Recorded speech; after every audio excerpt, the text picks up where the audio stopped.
Welcome back to Replication for Reporting.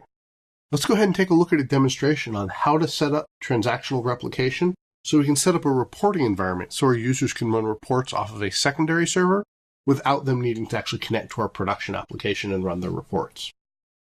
As you can see, I've got 3 SQL Server instances set up right now. Ignore the transact SQL statement, we're going to look into that later. So we've got 3 servers called pub, dist, and sub1. So pub is going to be our publisher, dist is going to be our distributor, and sub1 is going to be our subscriber. So on our publisher, we've got a single database called AdventureWorks 2012. We're just going to publish one table called database log over to the other server. On our distributor, we have no databases and just the normal system databases because distribution is not yet set up on this machine.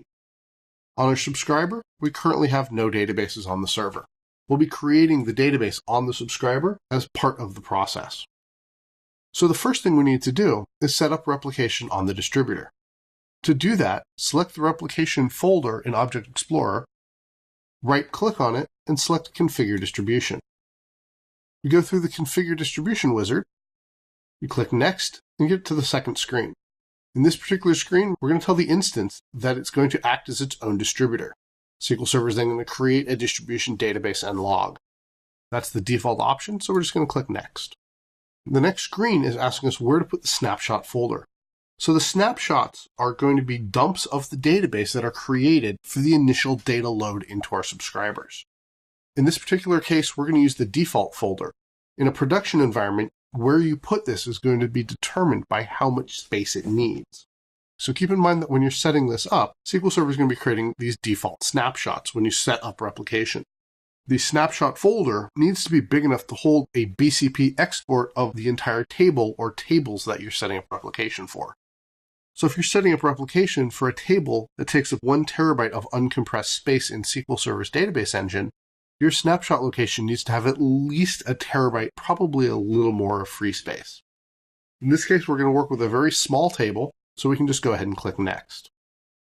On the next screen, we're setting the distribution database name. So the database name in this case is just distribution. We're going to leave the default as what we're using, and that's what most people do, because that makes life easier and makes it easier to see what that database is. Again, you're going to want to make sure that you've got plenty of drive space for the distribution database, because it's going to need to hold all the changed rows as time passes. Now you need to account for the fact that on occasion, your distribution server is going to be holding backlogs of data. If, for example, you reboot your subscriber because you've patched it or installed some piece of software on it that requires a reboot, you're going to need enough room in the distribution database to hold all the transactions that have happened during that time frame while the subscriber was down, because they're going to be getting queued up there. So again, because this is just an example, we're going to use the C drive.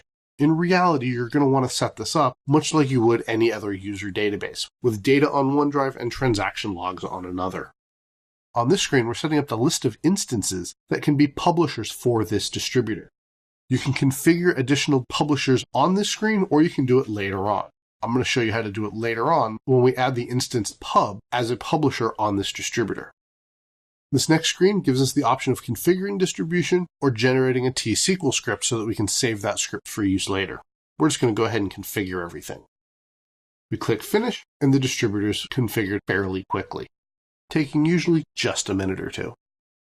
Once distribution is done, you can go ahead and click Close. We now need to tell the distributor that the instance running on the server pub is able to use the distributor running on dist. So to do this, we right-click on the replication folder again and go to Distributor Properties. We expand this out a little bit and we can see what all the various settings are. We can also see on the left-hand side here, we can select the Publishers page. When we select the Publishers page, we can add a SQL Server Publisher. On the SQL Server Publisher page, we get prompted what machine we want to use. We want to use the machine pub. Click OK. And it's going to tell us the remote publishers must use a password when automatically connecting to the distributor to perform replication administrative operations. You must specify the administrative link password for this distributor. When you click OK on here, you'll notice that the password field is left blank. Go ahead and enter a password in here and make sure it's a strong password to meet your password policy requirements. The reason you need to have a strong password here that meets your policy requirements is that when you click OK, SQL Server is actually going to go ahead and create a login on the various servers, and that login is going to be what SQL Server uses for these machines to be able to talk to each other for configuration purposes. So I've gone ahead and put in a strong password into both fields, and as long as I haven't typoed anything, when I click OK, everything will be just fine. We can now configure our publisher for replication. So to do that, we right-click on the replication folder on our publisher and click Configure Distribution. We click Next on the information screen.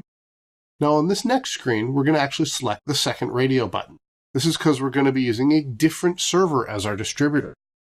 We're going to go ahead and click Add, and we're going to type in the server name dist, D-I-S-T, because that's our distributor. When we click Connect, the server we've typed in simply shows up here. We click Next.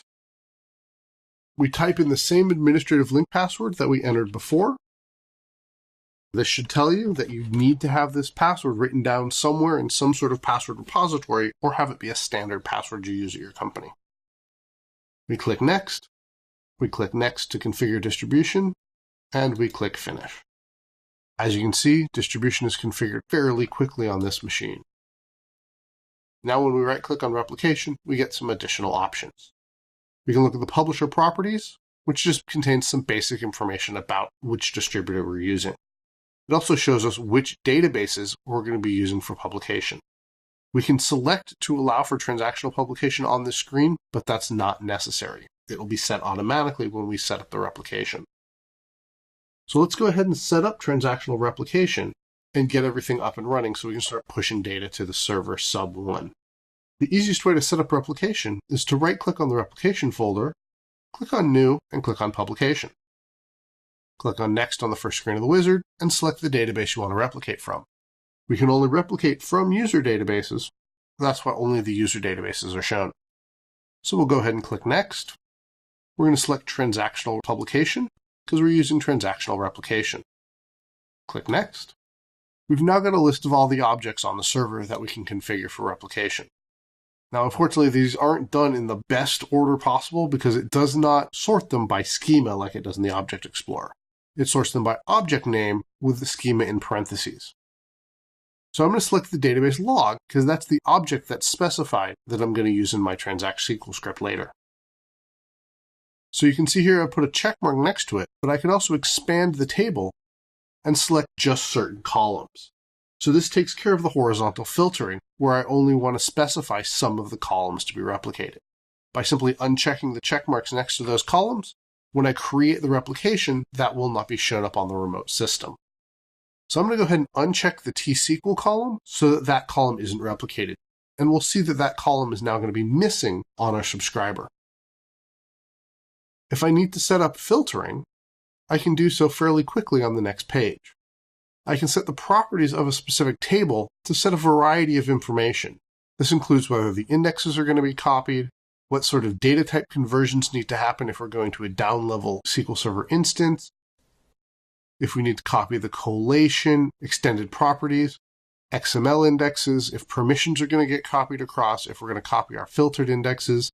All these various filters that are available to us are so that we can handle down-level instances or non-SQL Server instances. If you're going from one SQL Server 2012 instance to another, you don't need to mess around with these too much because they're going to push most things across. However, there are a lot of things that aren't pushed across by default that you might want, so do check these properties. Now at the bottom here, you've got statement delivery. So in this particular case, we are going to go ahead and stick with the default. I want to point this out though, because you can change how this works. By default, SQL Server is going to create 3 stored procedures for each table, one for insert, one for update, one for delete. These stored procedures are going to be put on the subscriber. When the replication is moving data, we simply call the stored procedure and the stored procedure handles the data. We can also specify insert statements that happen directly, insert statements that happen without a column list, or not to replicate a specific kind of statement, either insert, update, or delete. The default being to use the stored procedures. Now, the nice thing about using the stored procedures is it's fairly easy to hack the stored procedures if you need to do something very specific. Let's just leave everything as default and go ahead and click Next. On the next screen here, we can set up the table filters. Table filters allow us to only push certain rows on the table. So for example, I can just click Add, select Post Time, and I can specify a fairly basic filter. So in this case, I'd be doing where everything is greater than 1/1/2013. This would then reduce the amount of data that gets pushed across so that only those new records are getting moved across. I'm going to go ahead and click Cancel because we don't want to actually include that filter. Any filters you do add are going to be listed here. You add the filters one by one for each table within the publication. Clicking Next tells the SQL Server when we're going to create the snapshot. We're going to go ahead and create the snapshot right away and keep the snapshot available to initialize our subscribers. We could also schedule the snapshot to run if we wanted to run the snapshot tonight during a maintenance window and then set up our subscribers tomorrow. So we can then click Next. We set the security settings. Most people are simply going to have the various agents run under the SQL Service agent account. This is not a recommended security best practice according to Microsoft, but it is a fairly common configuration practice. If you don't want to do this, you could simply select the Run Under the Following Windows account and specify a domain account and the password for that account. Then click OK. We click Next to tell SQL Server to go ahead and create the publication. If you're walking through this on your own machines, you can click that second checkbox to generate a script file so you can review the script file to see exactly all the various stored procedures that are used to set up replication. We give our publication a name, and we're just going to go ahead and call it Sample.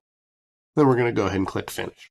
This can take a little while to get set up. There are commands being run on both the publisher and the distributor, and we're doing a lot of cross-server communication to make that happen. So we can go ahead and click Close, and replication is now configured. We now need to tell the subscriber it needs to receive the data. We're going to go ahead and take care of that as part of the next video.